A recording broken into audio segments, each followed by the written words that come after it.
জয় গুরু বামদেব, জয় মা তারা। প্রত্যেক দিনের ন্যায় আবার ঠিক তোমাদের সামনে আমি চলে এলাম। আমি শুভঙ্কর শাস্ত্রী।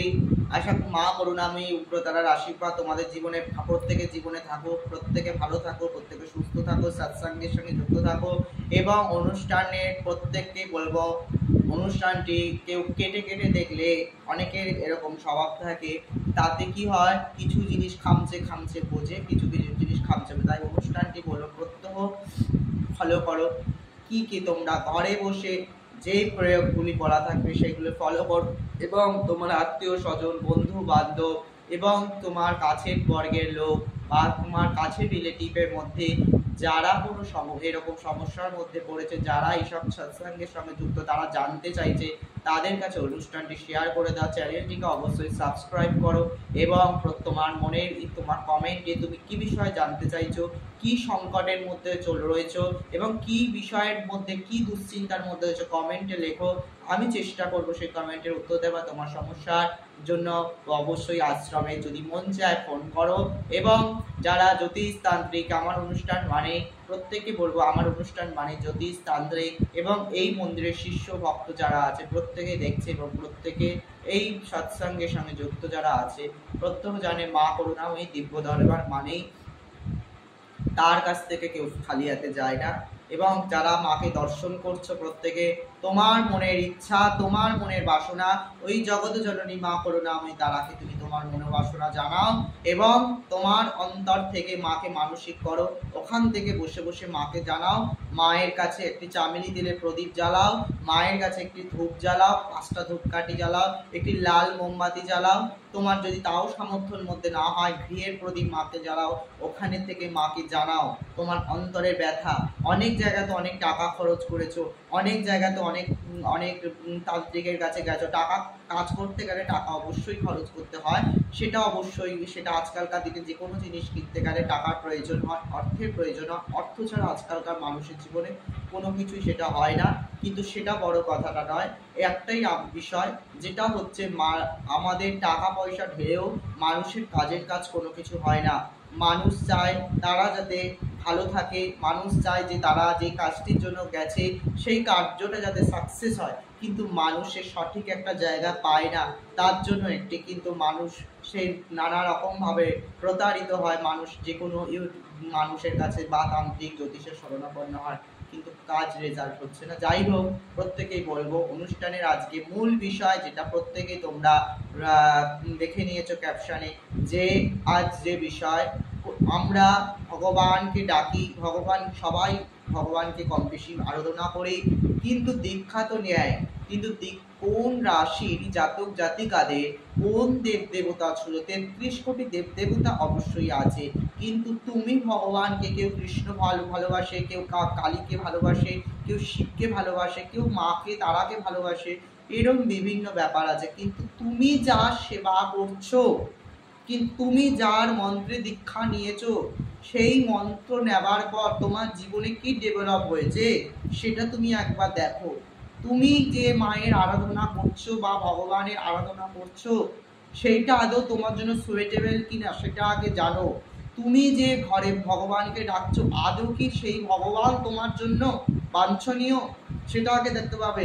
অনেকে ফিল্ম স্টারকে দেখার জন্য, ফিল্ম স্টার এসছে ভিড় হয়ে যায়, ফিল্ম স্টার তাকে কতটা পাত্তা দিচ্ছে সেরকম, সেটা দেখার ব্যাপার আছে। সেরকম তুমি মায়ের নামে, মা তো অনেক রূপ, মায়ের দশমহাবিদ্যা, যেমন আমার মন্দিরে কালী তারা ভগবতী ত্রিশক্তি মহাবিদ্যা বিরাজ করছে, মায়েরও এরকম অনেক রূপ। তার মধ্যে তোমার ফেভারিট কোনটা, তোমার মা কোন মা স্যুট করবে, এগুলো জানা দরকার। তবে হবে দীক্ষা, তবে হবে অভিষেক, তবে মন্ত্র সেই জপ করো, এবং সেই মন্ত্র জীবনে মানুষের একটা, মানুষকে কি বলবে, একটা জায়গা আয় উন্নতি কর্ম। আমরা দীক্ষা কেন নিই? আমাদের দীক্ষা নেওয়া, গুরু করা হয়, অর্থাৎ সদ্গুরু করা হয় এই কারণে যে আমাদের জীবনে চৈতন্য ফিরুক। আমরা যে সারাদিন ভগবানের নাম জপ করতে পারি না, কিন্তু গুরু নাম 10 বার জপ যদি করা হয়, গুরু তোমাকে পার করবে, গুরু তোমাকে সঠিক পথ দেখাবে। আমরা ভগবানকে যতটা, যে কোনো ভগবানকে যতটা সাধ্য, কেউ অনেক সময় এমনও দেখা যায় মানুষ এতটাই কাজে ব্যস্ত থাকে যে তার একটু ধূপবাতি জ্বালানোর সময়টুকু থাকে না। কিন্তু অন্তর থেকেও ভগবানকে যদি শ্রদ্ধা ভক্তি করা যায়, সে না জ্বালালেও তাতে কিন্তু যে তার কাজ হবে না, এরকম কোনো ব্যাপারটা না। কিন্তু ব্যাপারটা হচ্ছে তুমি যে গুরু মন্ত্র নিয়েছো, সেই গুরু মন্ত্র তোমার জীবনে কি ডেভেলপ করেছে সেটা আগে জানা দরকার। মন্ত্র জপে গেলাম, কৃষ্ণ মন্ত্র সারাদিন জপে গেলাম, মায়ের মন্ত্র সারাদিন, কিন্তু জপের কোনো আমি আধার জানি না, জপের কোনো আমি ব্যাখ্যা জানি না, জপ কিভাবে করব সেটা আমি জানি না, কখন কোন টাইমে জপ করলে কি ফল হয় সেটা আমি জানি না। আমি শুধু গুরু বলেছে জপ করে গেলাম, আদৌ কি ফল হবে? শাস্ত্র সবকিছু এর জন্য ব্যাখ্যা দিয়েছে, সেগুলো অবশ্যই মানুষকে জানতে হবে। সেই গুরু যদি না জানায়, সেই শিষ্যরা কোথায় কি করে জানবে? আগে এগুলো ব্যাপার আছে, এগুলো জানো, এগুলো শেখো, তবে করো দীক্ষা। আর ভগবানকে যে অবশ্য একই আসনে একাধিক ঠাকুরের ছবি ভালো লেগেছে বসিয়ে দিলাম, পুজো করলাম, করবে না। এতে কি হয়, তুমি বিপদে পড়লে তোমার পাশে একজনই ভাববে দাঁড়াবে। সাধক, বড় বড় সাধকের জীবনেও কিন্তু যে কোনো একজনই ভগবান ছিলেন। গুরু বামদেবের যদি ফলো করি, তার ইষ্ট মা তারা। শ্রীকুট ঠাকুরের জীবনে যদি রামকৃষ্ণকে ফলো করি, তার জীবনে মা কালী ছাড়া তিনি কিছু বুঝতেন না। তাই তুমি সবাইকেই ভালোবাসো, কিন্তু তোমার একজনকে ফেভারিট তুমি বেছে নাও, এবং সেই যে বেছে নিয়েছো সেটাও তোমার জন্য সুইটেবল কতটা সেটা তুমি তো ওনাকে ডাকছো, উনি কি তোমার কতটা ভালোবাসছে তোমার মনে প্রশ্ন হচ্ছে না?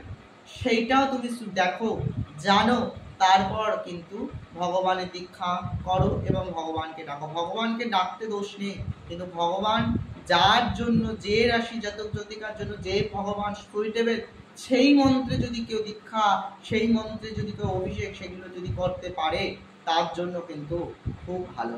এটা এক কথায় আমি বলবো। আজকে চলে আসবো প্রথমেই মেষ রাশির জাতক জাতিকা যারা রয়েছে, তাদের জীবনে তাদের গ্রহ অধিপতি হচ্ছে মঙ্গল। এই মেষ রাশি জাতক জাতিকাদের গ্রহ অধিপতি মঙ্গল, এরা যদি হনুমানজি এবং মা কালী মন্ত্র, যদি হনুমান মন্ত্র বা কালী মন্ত্র বা চণ্ডী বা সরস্বতীর আরাধনা করতে পারে, বা এই চার দেব দেবতার মধ্যে যদি কাউকে দীক্ষা গ্রহণ, মন্ত্রে দীক্ষাও নিতে পারে, মেষ রাশি জাতক জাতিকাদের জীবনে একটা সাকসেস হতে চলেছে। চলে আসবো বৃষ রাশির জাতক জাতিকাদের জন্য। এই রাশির জাতক জাতিকাদের গ্রহ অধিপতি হচ্ছে শুক্র।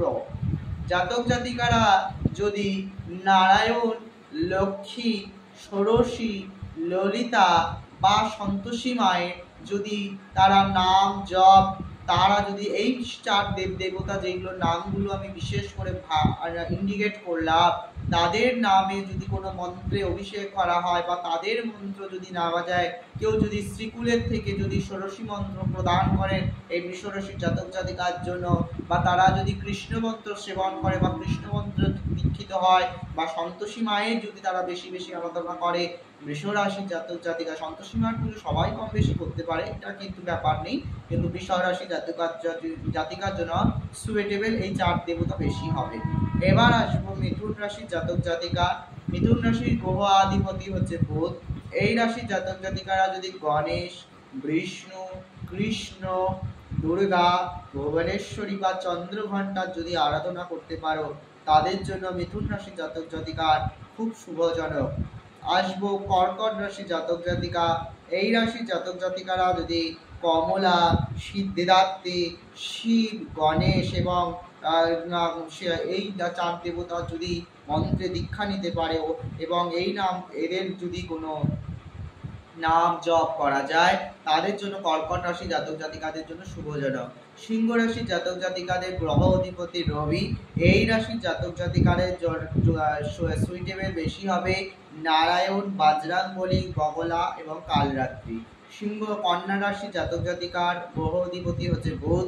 এই রাশির জাতক জাতিকারা যদি গণেশ, চন্দ্রঘণ্টা, সিদ্ধিদাত্রী, দুর্গা যদি আরাধনা বিশেষ করে করা যায়, তাদের জন্য ডেভেলপ বেশি হবে। তুলা রাশি জাতক জাতিকা গ্রহ অধিপতি হচ্ছে শুক্র। লক্ষ্মী, নারায়ণ, ব্রহ্মচারিণী, ষোড়শীর যদি বিশেষ করে মন্ত্র জপ করা যায়, তাদের জন্য সুইটেবল হবে। বৃশ্চিক রাশি গ্রহ অধিপতি মঙ্গল, রাম, বজরংবলী, তারা এবং শৈলপুত্রীর যদি তারা মন্ত্র জপ করে বা তারা যদি আরাধনা করে, তাদের জন্য সুইটেবল হবে।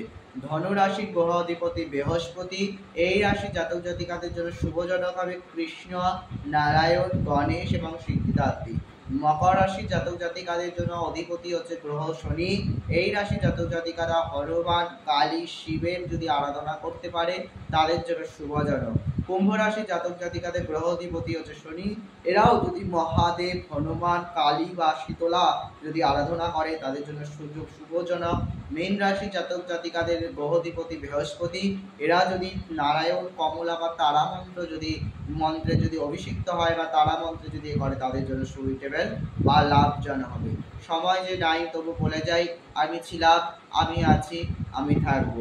প্রত্যেকে অনুষ্ঠানটি দিয়ে বৃত্ত ফলো করো আর সাবস্ক্রাইব অবশ্যই চ্যানেলটা করো। আর প্রত্যেকে মা করুণাময়ী উগ্রতারা যে যেখান থেকে আছো, যত বিপদে হোক, যত আপদের মধ্যে হোক, অবশ্যই তোমরা সেই সমস্যা সেই মুক্তি পেতে তারা সিদ্ধাতন্ত্রের শুভঙ্কর শাস্ত্রে আমি তো আছি মা, আমি কেউই না, সবই তো ওনারই কৃপা। ওনাকে অবশ্যই জানাও, ওনার কৃপা ছাড়া কোনো কিছুই এই জগতে সম্ভব নয়। আর যারা মনে করছে একান্ত অনেক জায়গায় টাকা খরচা করেছো বা অনেক কিছু করেছো, রেজাল্ট হচ্ছে না, মায়ের এই দরবারে ফোন করো।